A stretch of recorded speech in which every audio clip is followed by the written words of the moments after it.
Welcome back to the Realm Report. It's been a bug-filled month as Mojang released an update to fix some of the bugs that were added by the previous patch. That was followed by a patch to fix the bugs that were added by the update. Hopefully soon we'll see an update to fix the patch that added the current set of bugs. But for now, let's jump right into the topics. Last month, several oldies came together in Blackburn Village in an effort to provide housing for homeless villagers as part of the Old World's New Vision sponsorship program. The competition featured a medieval theme. It officially wrapped up on the 31st and was followed by a week of voting where everyone could submit their top 3 picks to Black Lightning. In total, there were 13 submissions with a lot of great builds that made selecting the top 3 pretty challenging. Gigi took first place with her submission, and then there was a tie for second between the team of Mama and Princess and Forever Silent. Because of the tie, there was no third place winner this time around, but everyone who participated in the competition will still receive something for their contribution. Just reach out to Black Lightning so he can give you your rewards. Every build competition that's been held so far has been set up by individual oldies, and each has handled the voting process a little differently. For future competitions, we may try to develop a standard voting system that everyone can use that goes a little more in depth and highlights specific characteristics of the builds themselves. Be on the lookout for a forum post to discuss the topic further, as ideally I'd like everyone to come to an agreement on how voting should be handled. At the end of January, I posted an announcement asking for ideas on some new badges that we could introduce to the old world. I received some great suggestions and some other not so great suggestions, but in total I put together 6 new badges that are all available starting today. First one is called Rivals.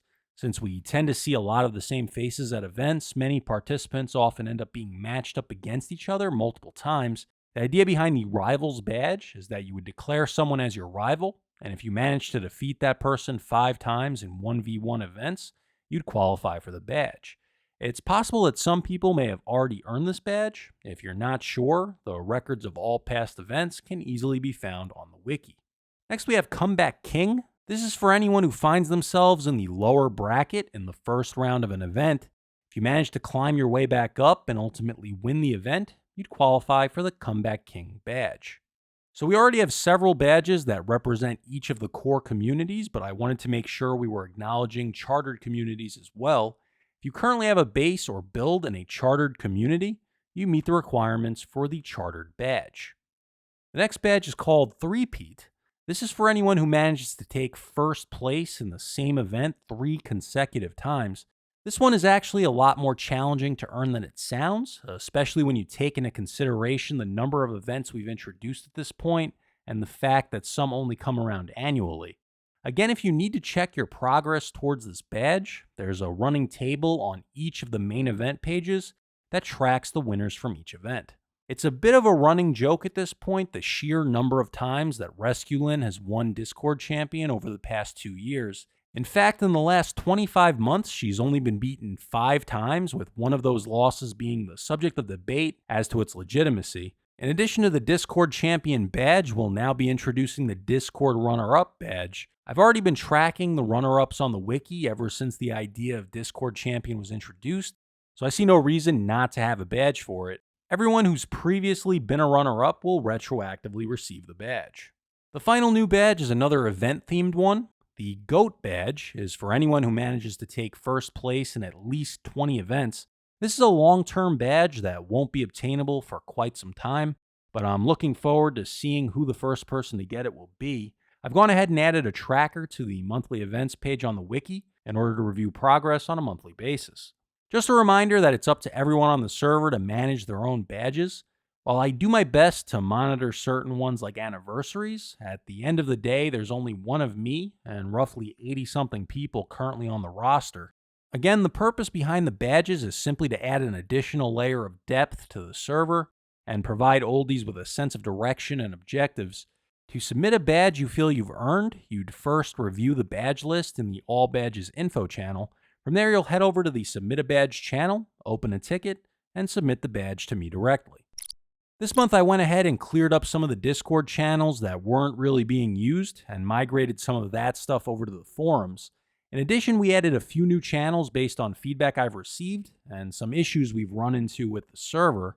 First, at the start of the month, UnworthyChicken came to me with the idea of adding a ticketing system for new shops that would allow Oldies to easily communicate with the groundskeepers.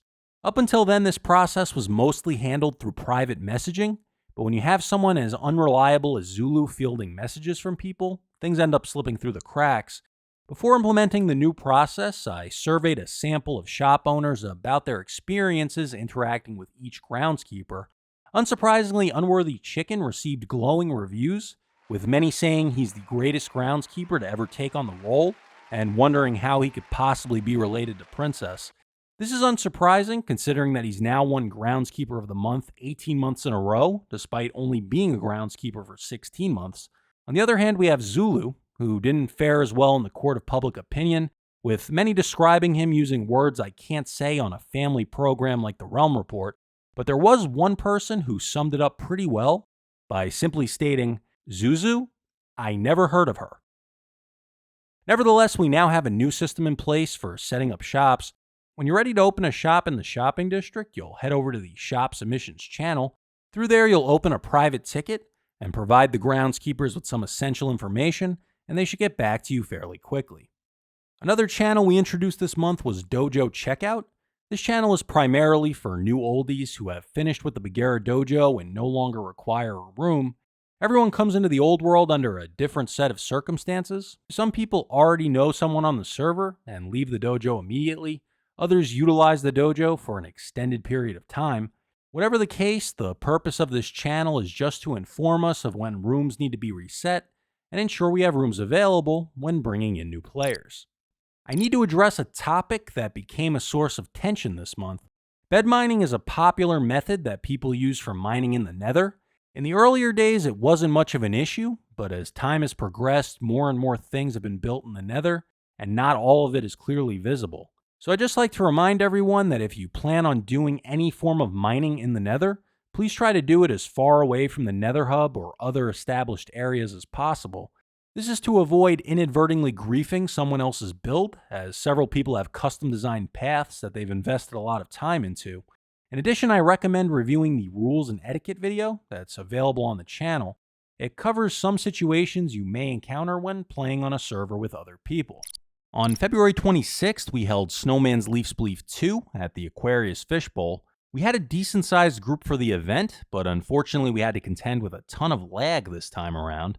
Aside from the drip leaves taking longer than usual to reset, there was also an issue with participants seemingly falling to their death and suddenly bouncing back up. The combination of these two things led to some matches taking longer to complete than normal.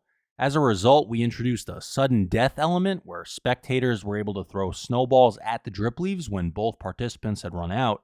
Chozo made his first appearance in a Snowman's Leaf Spleef event and went undefeated to claim the first place spot. Princess, who had won the previous event, took second this time around, and XTEZNAA came in third. Thanks to everyone who came out and participated in the event.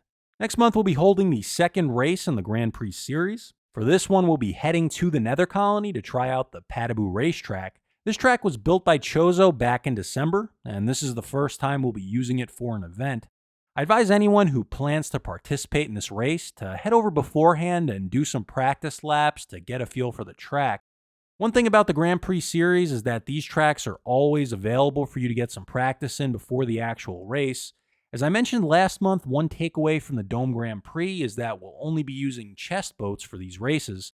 As many of you know, the biome for the Nether Colony is a little unique, and we'd like to prevent any mobs from spawning in and getting in your boat. So the Nether Colony Grand Prix 2023 will be held on March 12th.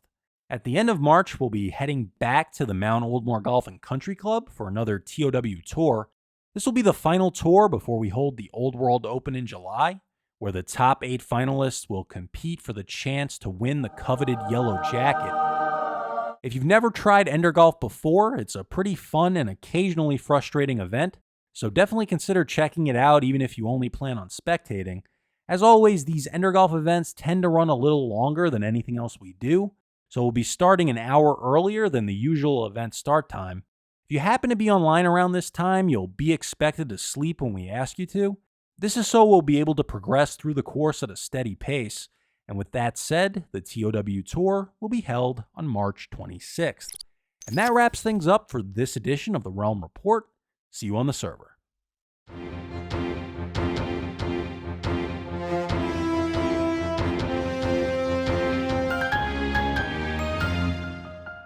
Why Is she we muted right now? She might have don't us add muted. throwing the snowballs shouldn't be when muted. it's part of the Okay. event. Focused. Open. Oh my god. Oh! What? You He sleep just yourself. fell his sleeve and jumped right into it. That woman in the hole. perfectly in that hole.